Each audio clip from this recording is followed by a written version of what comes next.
So Sarah, welcome back. Week 2 of the Bryant News Network. And it's Halloween! The best time of the year, especially for college students. And it's on a Wednesday this year, so we get double best week ever because we get 2 weeks of Halloween. Sarah and I decided it was approximately 7 days. I personally have 3 costumes and 1 in the wings in case I need it. But Friday, we will be dressing up as Power Rangers along with a group of our friends, so you'll see us around the townhouses, I'm sure. And the whole cast is dressed up in their alter egos, so make sure to check out each segment and see what they brought for you tonight. So what are we starting off with, Sarah? First segment. News, hard news, world news. We have Sean and Doug, and I'll let them explain what they're bringing to us this week, but they've got some good stuff. They do. And then second, we're going to Chad, and he's with sports. Now, the Yanks and the Red Sox aren't in the World Series this year, but there is plenty going on in the sports world that you can look forward to. Then we move on to Bull Talk, some superhero action, a special guest from the Student Programming Board, and that's Mario, Bailey, and Dana. Then we rounded out today with entertainment with AJ and Inez, where they talk about their Halloween movies. Sounds spooky good. And not so spooky. Right. So, enjoy the show. We have everything from special guests, high energy fun, and we'll see you back here in just a little bit. Hello and welcome to In Case You Missed It. I'm Sean Lambert as Elwood Blues. And I'm Doug Sieber as the famous Captain Hook. The Economic Development Corporation, which is a quasi-government agency devoted to improving Rhode Island's economy, unanimously voted to lower the corporate tax rate on Alexian pharmaceuticals from 9% to 6.5%. The incentive is available under the recent Jobs Development Act. According to the Providence Journal, Alexian currently employs 194 workers and hopes to increase size to 200 by the end of the year. Today marked the continuation of escalating tension between the United States and other Western powers and Iran over the controversy surrounding the extent of Iran's nuclear program. Today, Iranian officials released a statement that Iran is considering a hard line in nuclear talks with world powers, but also threatens that if the economic sanctions that have been leveled against it, which were originally leveled against Iran because of its nuclear program, are not revoked or at the very least lightened, then Iran will step up its uranium enrichment.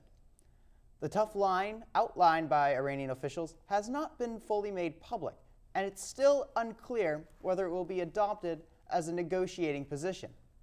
What is known, however, is that a failure to negotiate a deal could clear the way for Iran to enrich uranium above the current highest level, 20%.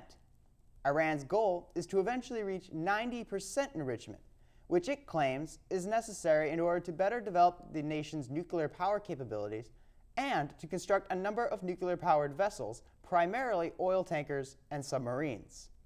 This increase, however, would lead to an increase in tension between Iran and the United States, as well as other Western powers, as 90% purity is consequently the necessary level needed to manufacture a functional atomic weapon. And this has caused even more concern in Israel, as such an increase would be a major step towards the red line, in which Israel would consider possible military options and shift world opinion away from trying to rein in Iran through economic pressures and diplomacy. The body of Joel Wills was found on Monday night at a Beaufort Street apartment. The man's body was found around 6 p.m. on Monday at 49 Beaufort Street in Providence. The medical examiner has ruled Wills' death a homicide, the 16th of the year for Providence. The death is still under investigation, according to authorities. Well, thanks for watching In Case You Missed It. I'm Elwood Blues. And I be Captain Hook. Now to Chad with the sports. Thanks, Dorothy. Did you know we made history this past week? Last Saturday, our Bryant Bulldogs defeated the Monmouth Hawks 27-24, which is Bryant's first victory ever over the Hawks.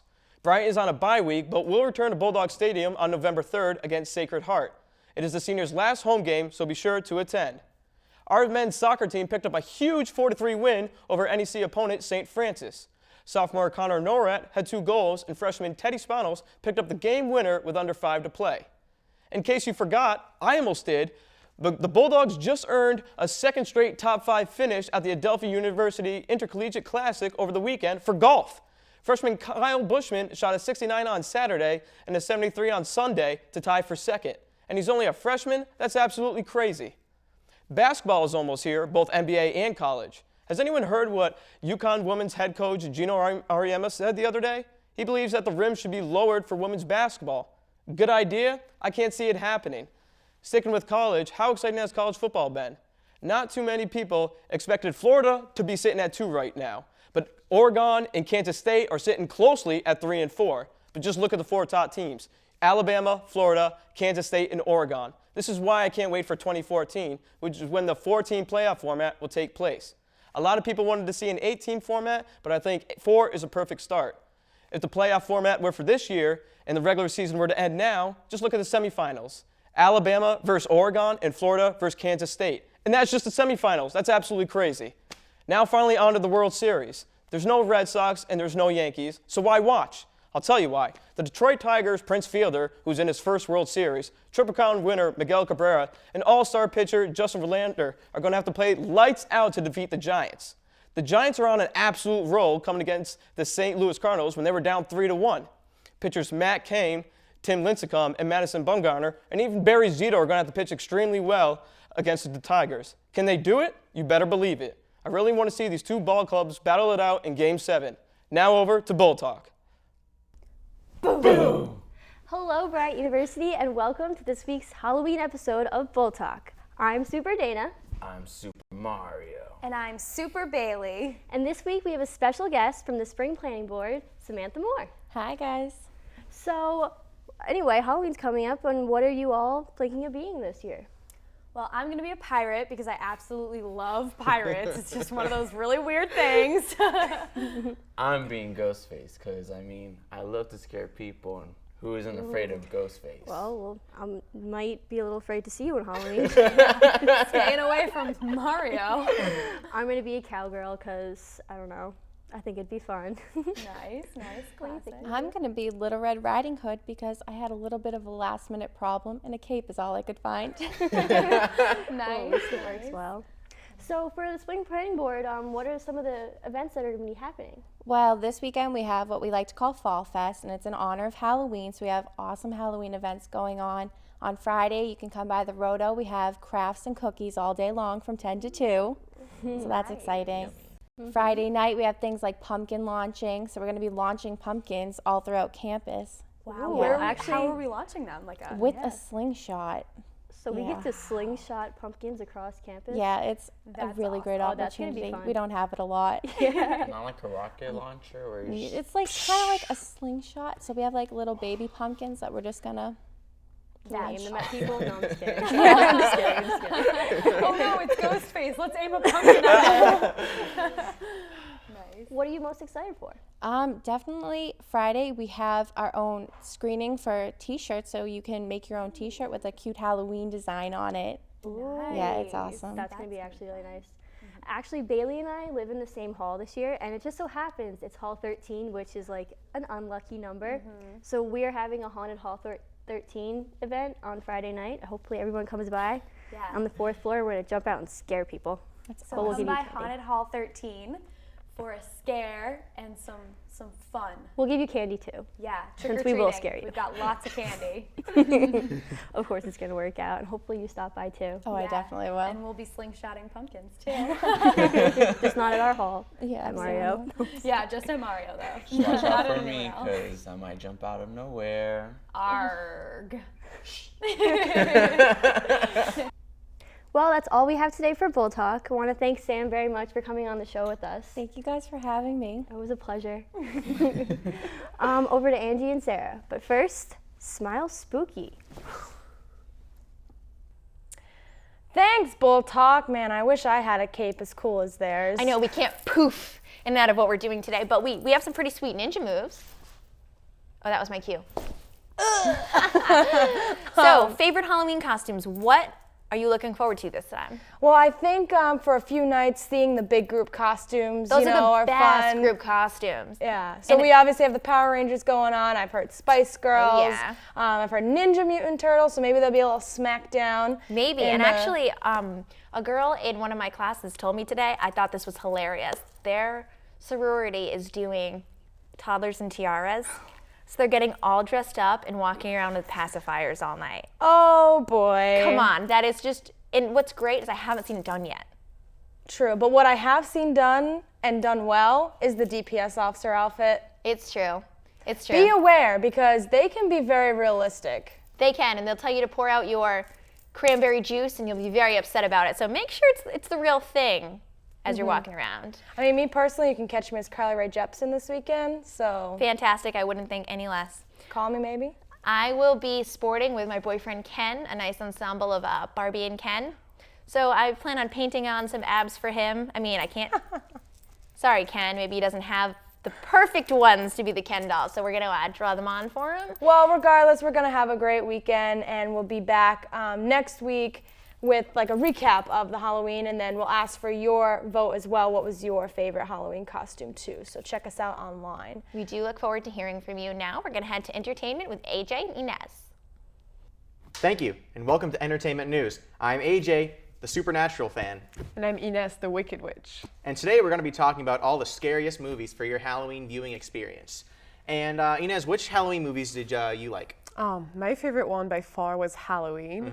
It was really good, even though it's an old movie. It was released in 1978, and it was like a very small budget movie, and it's still like really, really good. I got very scared watching it. The actors were really good, and the music was so scary. Yeah, the music is really, landmark for horror. It was one of the movies alongside Texas Chainsaw Massacre, Friday the 13th, and Nightmare on Elm Street that kind of launched that whole slasher genre, and it's very landmark for that reason. Also, I would recommend to you the remake of it, which doesn't necessarily have the horror. It goes more into bloody violence for the 21st century, but it also goes very deep into the psyche of Michael Myers, which I really appreciated.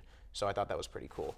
Another one of the movies that I loved was Wrong Turn, which was, about the 6 friends who go out into the wilderness, the West Virginia woods, and one thing leads to another, and oh no, there are 3 mutant cannibals trying to kill and eat them. What did you like about that, or dislike? Yeah, I liked the movie overall, but I didn't think it was that scary. Maybe it's because I watched it right after Halloween. So I thought it was okay. The first 20 minutes were like really scary because the tension was building up. But then after the mutants like showed up, it just became kind of boring. Like I guess. a violent fest as opposed to a horror fest? Exactly. Yep. Right.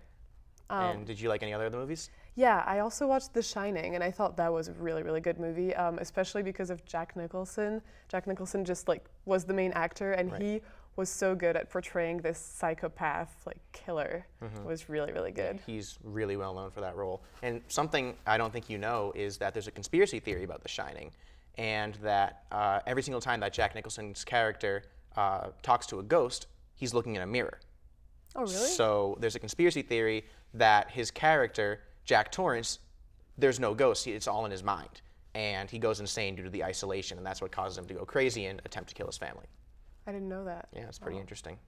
Okay. Another movie that I loved, and it's not only one of my favorite horror movies, but it's one of my favorite movies ever, is Scream, because not only does it succeed as a slasher, it's also a good horror, a thriller, a mystery, a comedy, a spoof, a romance. There's so much that goes on in Scream that just makes it so incredible, and it's also the self-awareness of the characters that know that they're kind of in a horror movie, and I just think that that's brilliant. I thought it was by Wes Craven, and I just think that it's great.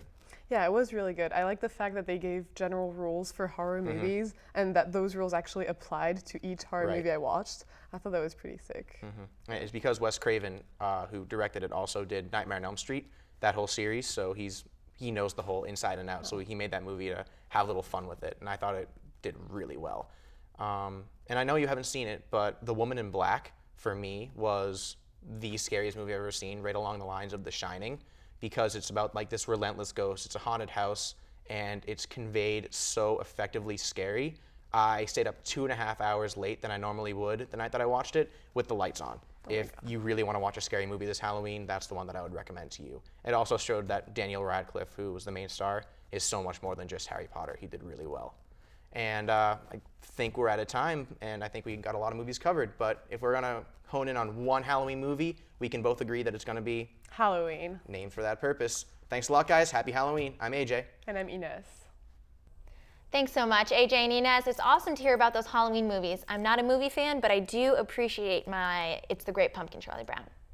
And I mean, you can't go wrong with Hocus Pocus. You can't. I did. My roommate sat me down Saturday, and as we were carving our jack-o'-lanterns on Saturday night, I did see some Hocus Pocus. Well, as always, enjoy the movies, the candy, the costumes, the fun, but be safe. Have a great time. We look forward to hearing from you online. And we'll see you right here next week on the Bryant News Network. I'm Sarah Larrabee. And I'm Angie Andrews. Have a good one.